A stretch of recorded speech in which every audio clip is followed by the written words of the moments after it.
Welcome to JCS JAM. I'm Peyton Potstein here with my co-host Eric DeVries, and it's so glad to be back with you guys. It's been a few weeks. We've had a few snow days in there. We've had, a lot of fun this winter, but we are finally getting back at it. And also, we got 8th graders again today, but now we got some gentlemen. We got Sam Moorhead and Caleb Lockwood from the 8th grade. Thank you guys for being here and stepping up to be the first men to interview with us. That's right. Yeah. Mr. Powell not included. Oh, we did do Mr. Powell. I always forget, but for students. Student interviews. I know. Absolutely. Good stuff. And we got to start now with some Eagle news. Sports are back. Thank goodness. And that's part of the reason why I've been very busy, Mr. DeVries. Coaching 8th grade basketball. We're having a lot of fun. We've won 2 games. We've lost 2 games. We've had, and it's condensed, right? Like it is. It's coming at you fast. We're done in a week. It's basically, we've been practicing kind of on and off all the month of January. We got to finally play some games in February, and now it's done by next week. But it's been an absolute blast.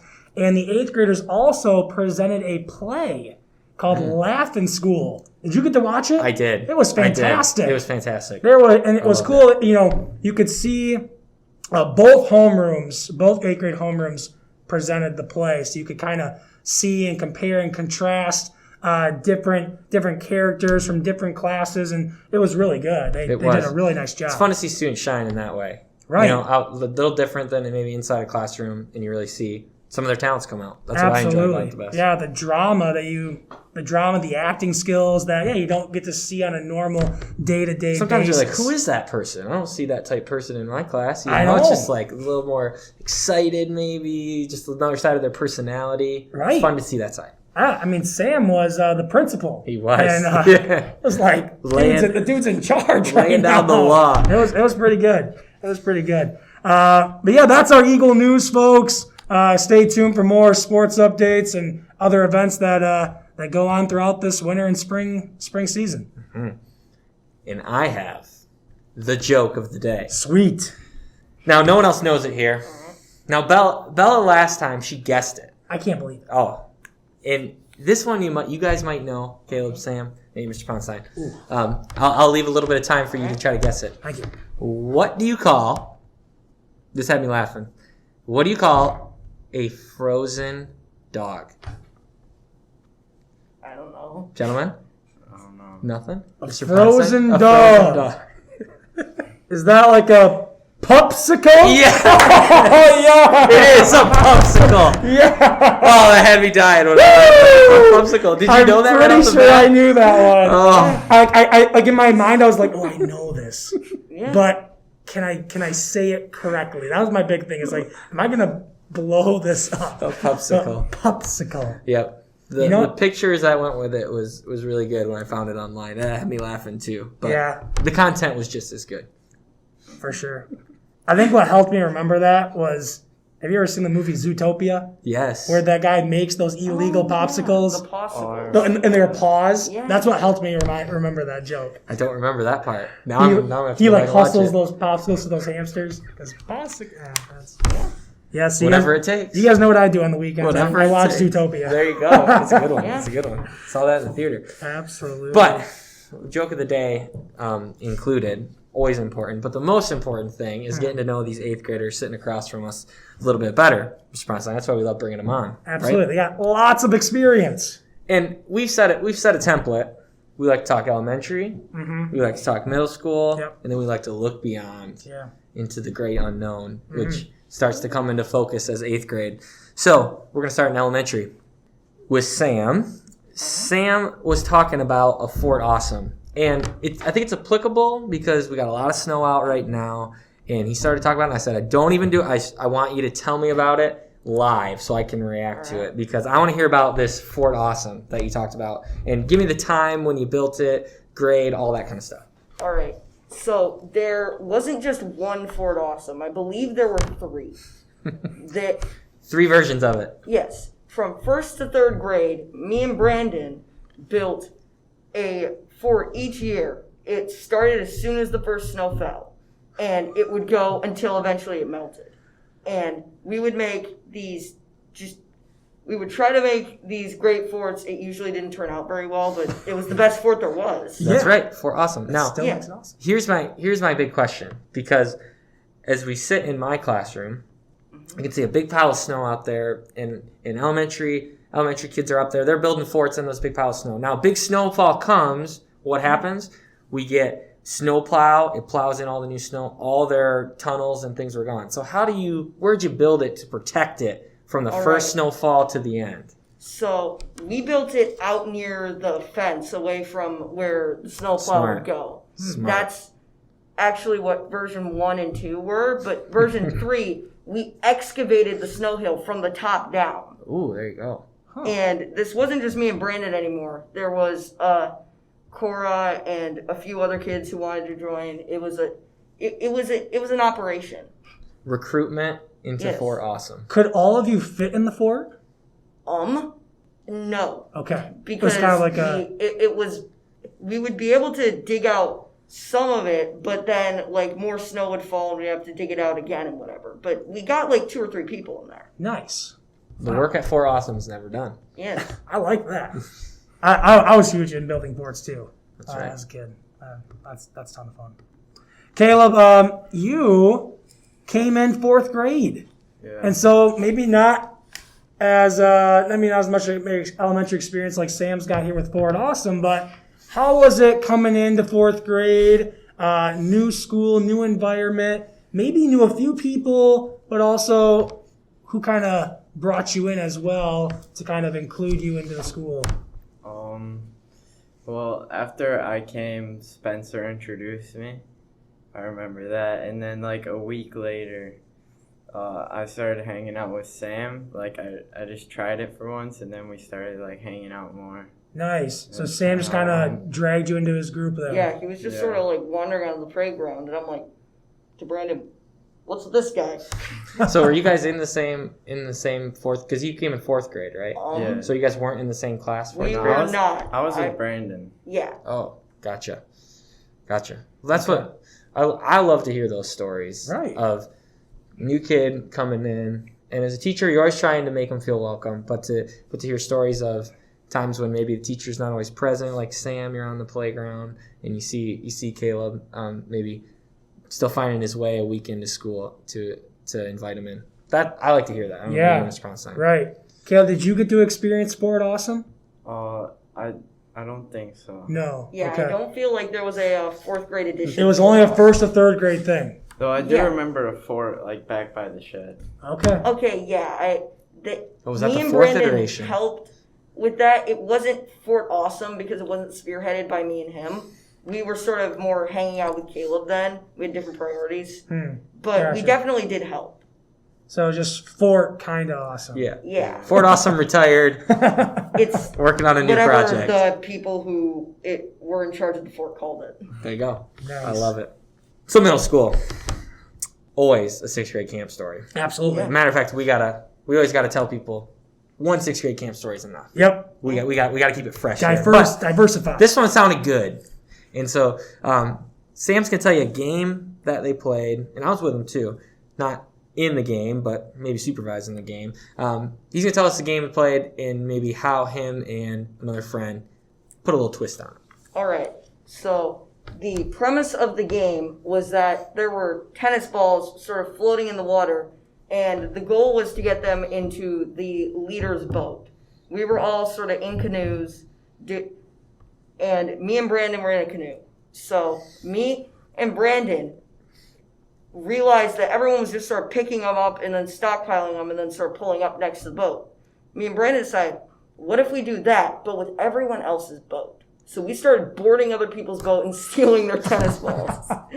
and then So not originally a part of the game design, but something you kind of took on it was sort yourself. of an exploit. Sure. Gotcha. Found a loophole. Yeah. Sounds We would- about right. Sometimes we'd pull up, sometimes we would straight up ram into them. One time we stole someone's paddle. There you go. Only reason Caleb was able to protect his was because he threatened to throw me into the water. Ooh, Caleb. So I heard you describe it. You guys were acting like pirates, right? Yeah. I gave Brandon a fairly quick lesson on pirate terminology, There you go. we were using like port and starboard, and there was all sorts of like, we would like yell ramming speed and stuff. I like to think you guys, I love this story. I like to think you guys are the first and maybe only JCS Pirates. Yeah. JCS Pirate crew. And Caleb, you might want to share with me. I don't know a whole lot about your game experience with this King of Tokyo game. Is that what it's called? Yeah, I was part of this. King of Tokyo. I was part of this. I'm intrigued by this, Caleb. I'll let you take over here. Explain the game and how and when you played it. I think it was 6th grade. Yeah. Like during break, we didn't have anything to do, so Sam brought a game, and we were playing it. It's called King of Tokyo. It lasted like 3 or 4 breaks, I think. Yeah. Oh wow. So the thing is I mean, we get intramural time is how long? 23 minutes? Yeah, 20. By the time we get out there, you know, we'd set up together. We'd never quite finish. So Yeah. I had games of Tokyo on my phone as I took pictures of it. Oh, So yeah. then the next break we could come up and set it up Nice. exactly how it was. Now, Right. now, Caleb, do you remember? I mean, we played a couple games at least. Sometimes Yeah. sometimes we'd call a winner at the end of break. But do you remember who was the best player, or who won, or did you ever win? I'm just wondering if there's any. Yeah, the first game I was like last place, Yeah. and then I got super lucky with like rolling the dice, and then I got first place and won, and then the other time I came last. I'm pretty sure. Yeah. So you're all over the board. Yeah. You got improvement and back to. That is the nice part about a dice game, is that sometimes if you're not always the best, you can just hit it right. Yeah. Yeah. I like to. I don't think I ever won. I was. No, I I'm was- pretty sure Yeah.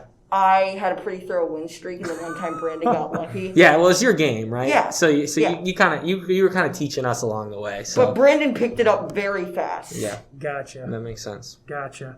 Makes sense. Oh, that's cool. Good experiences in 6th grade for you guys. Now, so we done elementary, middle school. Now looking ahead, what are you guys excited for in high school? What's like, what have maybe you've realized in your time in Jenison Christian you really enjoy, and you're really looking forward to doing some more of that in high school, or maybe it's just some different experiences in high school that you don't get here at Jenison Christian. Sam, do you want to start? All right. So one thing I'm looking forward to is sort of more music options, since that's sort of my main deal is I like to do music. I'm excited I want to do musical theater. That's something I am excited for. I'm also excited that I'm able to sort of choose classes now. Able to sort of pick, this is what I want to do that fits this criteria. That's true. Absolutely. I think you're coming to a realization in 8th grade of these are the talents that God has given me, and this is what I want to pursue. And I think that's kind of high school's main reason for letting you guys get to choose a few things, because you're starting to realize what gifts and talents you have. Right.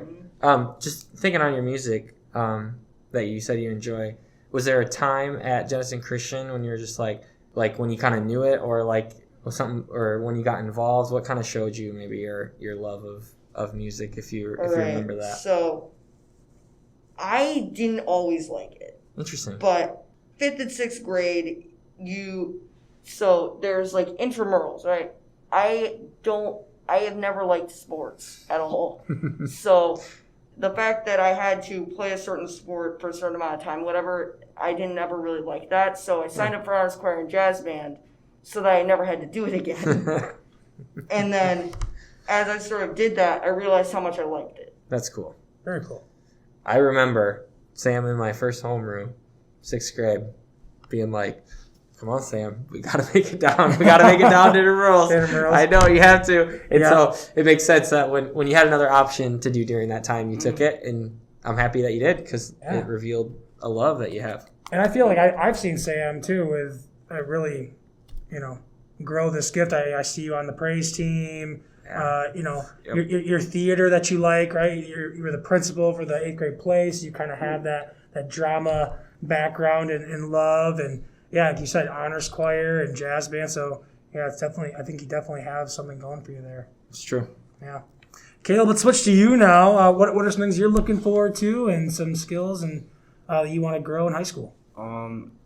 I'm looking forward to like art class, like drawing or graphic designing would be really cool. I'm also looking forward to like meeting more people because, you know, it doesn't hurt to meet too many people. For sure. Yeah, you've been with the same people for as long as you've been here. I remember that in middle school too. Like it was not that I had great friends in middle school, but I was excited just for like a little bit. That's kind of the unique part I think of like our school, and then kind of to high school. You really kind of get the smaller feel, and then you get a bigger feel. Right, and especially for you. Yeah. You came from a very small school. I had 15 in my graduating Right. class. So hey, these guys got 30. 30. That's double. That's true. So yeah, for sure. That's a What do you see like your art moving forward? Like, I mean, you said graphic design and stuff like that in high school, but is there? I remember in 9th grade when someone asked me what I wanted to do the first time in my life, and I thought that was kind of weird. But just wondering, do you see yourself like post high school wanting to do something with art, like something that you see in the real world that it's like, oh, that's really cool. I would love to do that. Not necessarily art, but like an architect would be really cool. Yeah. Mm-hmm. Yeah, it's one of my like things that I want to do, or like get a profession as. That's sweet. Yeah, that goes with that designing and that doodling and that fits right in there. Absolutely. I think it has everything to do with art. Mm-hmm. Absolutely. Really cool. Yeah, that's great. Well, thanks for coming, guys, and visiting. Yeah, and ton of fun. Sharing a little bit. I know I learned some more about them. Mm-hmm. That's why I like doing these. Hopefully, community, you enjoyed listening to Sam and Kale as much as we did, and we'll see you next time on the JCS Jam. Thanks for tuning in. Thank you.